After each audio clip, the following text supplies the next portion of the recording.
Hello and welcome to MBKM Models. Now, the immense job of finishing a model off. Yeah, there's one thing building it, there's one thing fitting it with radio control, and then there's all the finishing touches and making it look presentable.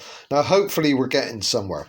However, I had a few issues on the flag. It just didn't go well. I hope you can see this. I sprayed matte coat on it, like not a varnish, but a matte coat, what do you call it, paint, all right, acrylic, and it shrank and distorted a little bit. I painted it with that because it's going to go on the water. There's already a couple of videos on here with water trials. So what I've done is effectively found one online, a Stars and Stripes flag, and then I've reduced it, which took me about 90 minutes. Not the easiest task in the world, but now we have it. So I've reduced the flag to something which looks like a USA Stars and Stripes.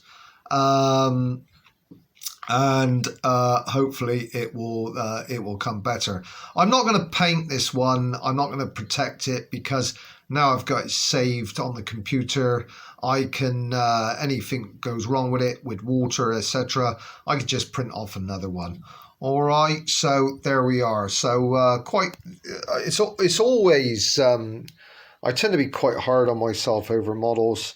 It's always a large job to finish any model off.